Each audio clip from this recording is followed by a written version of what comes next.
Come on, girls.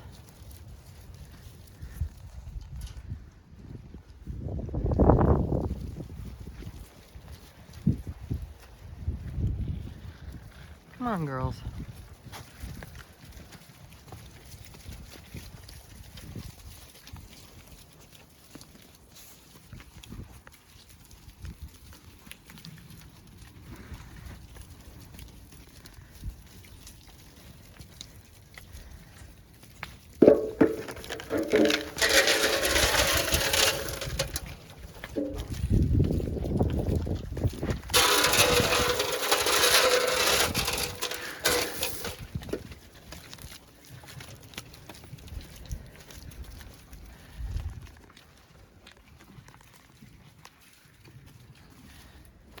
How are you, pups?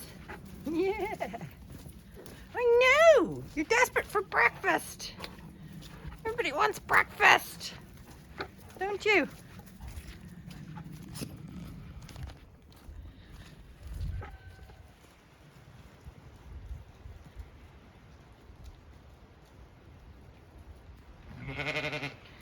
I haven't put the food out yet, ladies. You've run ahead of the game. Give me a minute. I need 2 hands.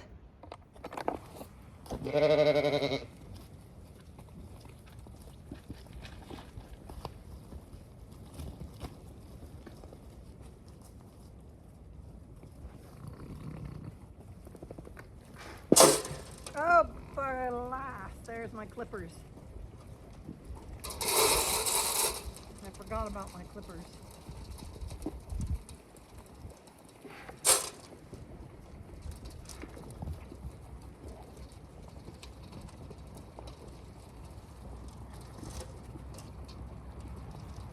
Where are my clippers? There are my clippers.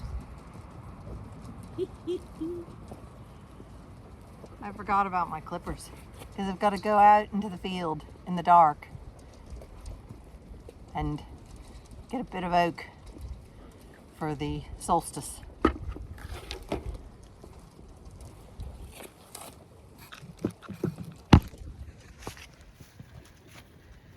Everybody's fine. Hey, kitty. How are you? Yeah, I know, very early in the morning. All the other cats got inside when I came out. You just were somewhere else hunting or something. I know. Okay. Now, there's a hint of a moon, even though it's raining. I'm gonna go over to her, the great oak, and prune a twig off. And then go and get a bit of holly. This all to celebrate the solstice. Oh! That's what happened. He jumped onto me. Kitty! You gonna come out to the great oak tree with me? Me kitty? Yeah. Okay, we're gonna go out to the great oak tree together.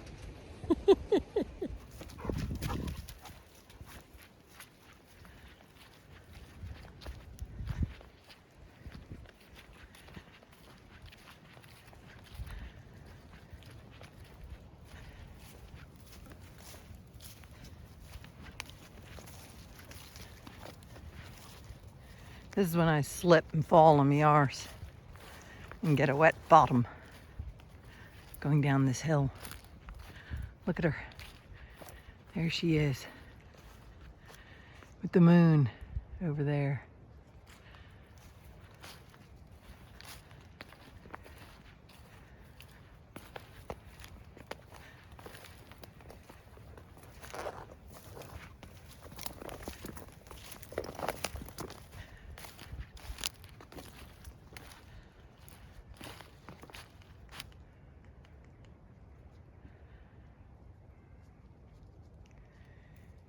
Isn't that beautiful? The rain drizzling down in the night over the great oak tree.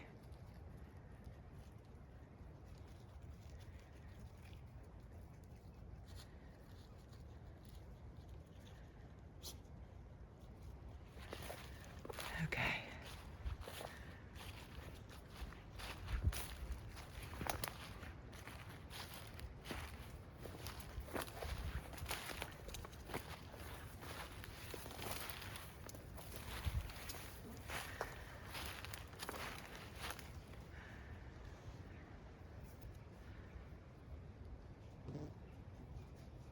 I don't want dead twigs.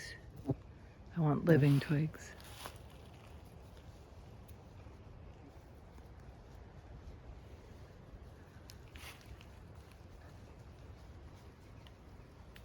Those are living twigs.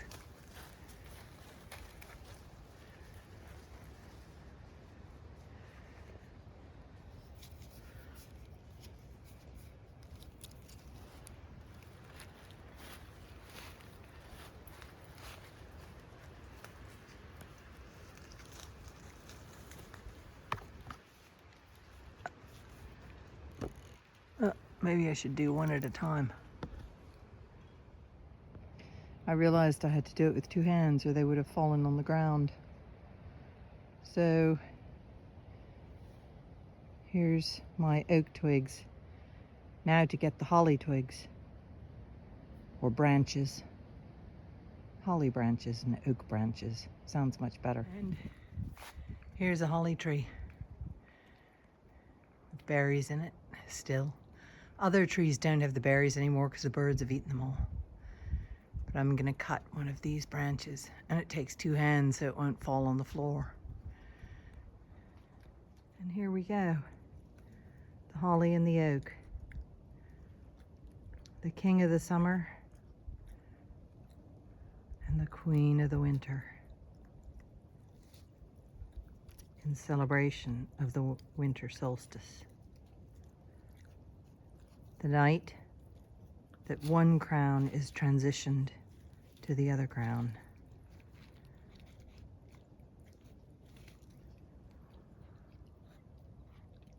They're eating the berries that have fallen. Aren't you, silly puppers?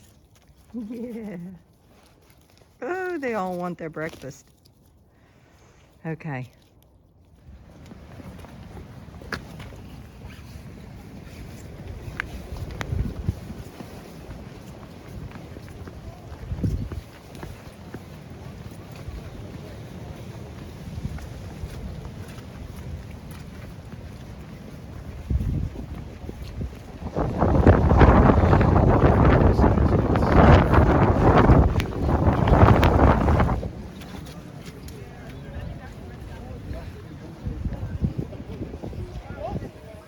When the sun rises over there. So this is the morning solstice stone circle. And then this is the evening stone circle. So when the sun sets over there, the sun comes in and hits that last stone, kind of where my holly and ivy are, the stone next to it. That's where the sun hits and illuminates. Interleave with each other. And Mirish will tell us the story, but he says that's very like what tomb in Grazing in Britain. And it's kind of quite unusual, and there's quite a lot on it. Okay. This one here also has spirals on them.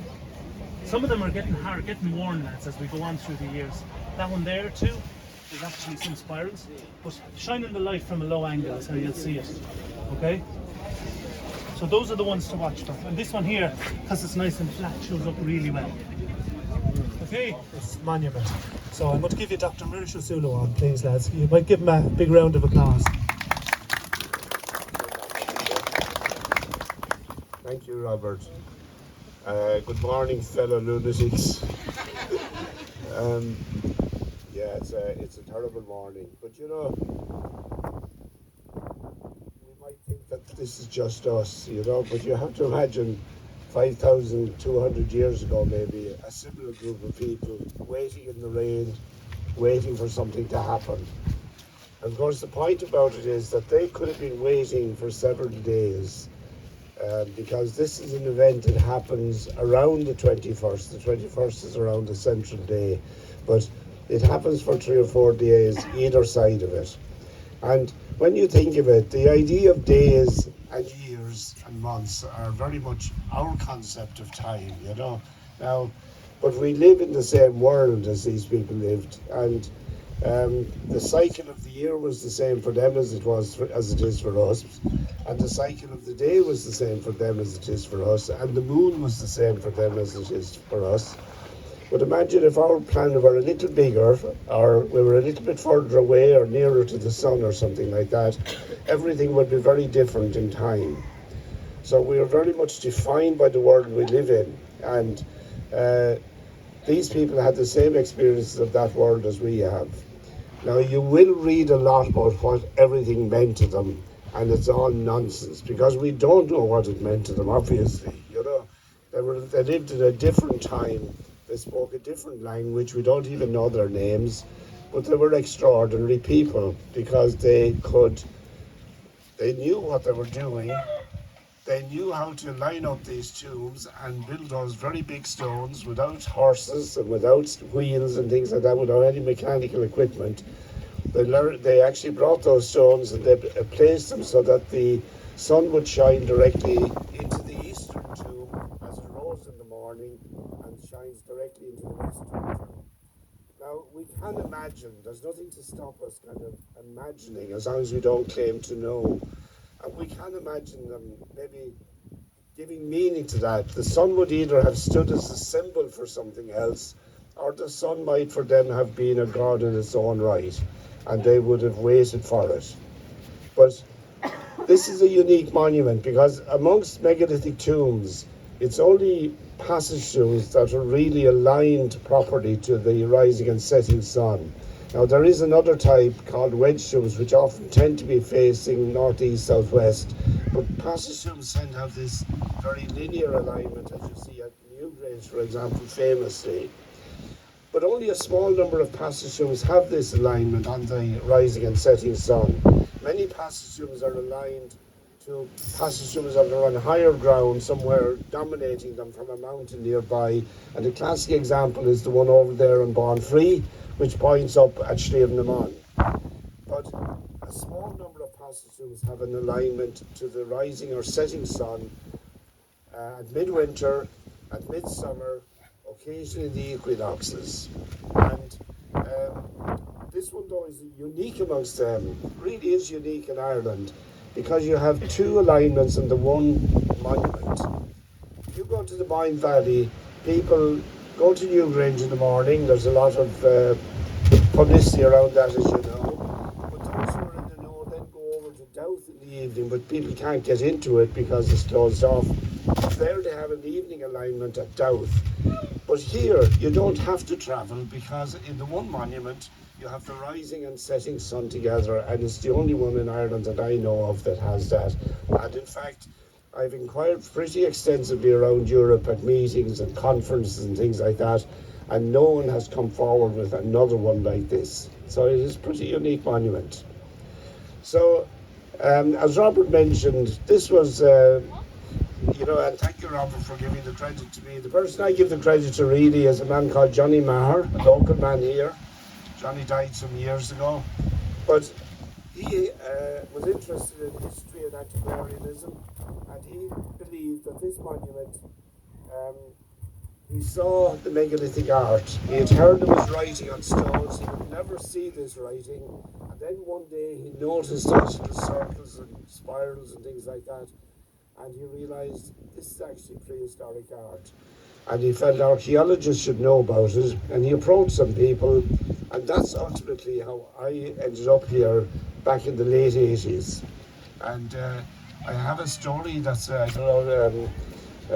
saw Garrett Power earlier. I remember myself lifting a stone and finding megalithic art under it. Pat Power, Garrett's father, remembers lifting the stone with me and finding megalithic art under it. I remember lifting the stone on my own, and I think Pat is probably right. It's one of these myths that build up in your own mind about things. So, but the site was covered in trees. There was a laneway across here that ran down here just behind me. There was a stone wall running across there. It ran over the western tomb, ran across here ran over the eastern tomb, ran through the western tomb here, and there was another stone wall up there on the northern side that went around the edge of the monument. And there were trees, including one growing inside the western tomb. And it didn't look very promising, but you could see that it was going to be a significant site by the megalithic art. But again, it was local people who noticed. that there was an alignment in it, in the western tomb, that it seemed to be aligned to the setting sun on midwinter's day. And that's really the magic that you would see in the afternoon. Now, I would be inclined to look that way towards the southeast, because even though you can't see the sun, this is roughly the time, isn't it, that it would be appearing, and you're seeing enough brightness in the sky to be able to imagine for yourself. The sun, actually, if we had no cloud there, it would appear just to the left of Bonfrey. Bonfrey is that hill that you can see over there to the south. That's sort of a smooth, rounded hill with grassy top and a forest kind of running along the top edge of it. That's Bonfrey, and it's just down to the on the left slopes of that you would see the rising sun at midwinter. And you know, the cloud just might oblige if we wait long enough. We may not see it actually rising, but we might see it just after rising if we're lucky. It might clear. And I think it's better to focus on that moment. It's a mystical moment, actually, and it's a moment that joins us to these people 5,200 years ago. They would have waited just like we're waiting. Their ancestors, there may be even people whose remains were found in the tombs here, who actually had stood here observing the sun, or maybe had helped to build the monument or had directed the building of it. There were a very large number of people whose remains are interred here. They were cremated. In fact, there was a higher number of cremations here than you would find in most places. Very little unburnt bone. There were somewhere very close to 100 people were actually, their remains were buried at these tombs. It was quite a lot, and it would have happened in the space. The trouble is with radiocarbon dates from that time, we're dealing with probabilities and not certainties. But the likelihood is that these people were buried over maybe a century or two, but there's even a possibility that they were all buried in about a generation or two. So we don't know who they were. They can't all have been just a family. There must be something wider than that to have so many of them buried at the same time.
Very rare.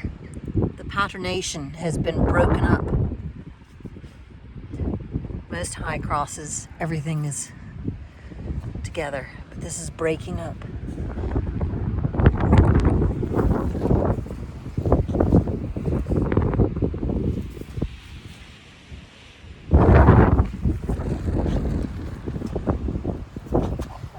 And then here are the horses.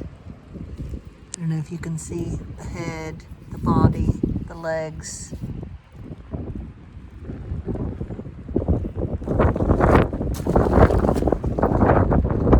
There you can see 1 horse, 2 horse, 3 horse, 4 horse,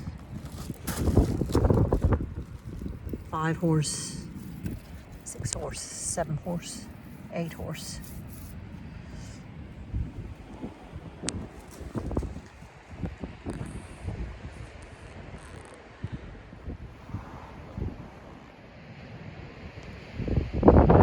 This is one of the oldest high crosses in Ireland.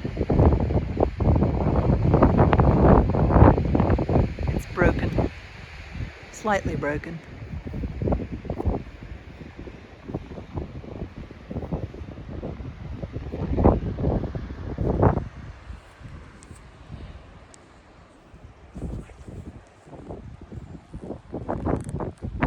There's the sun we didn't have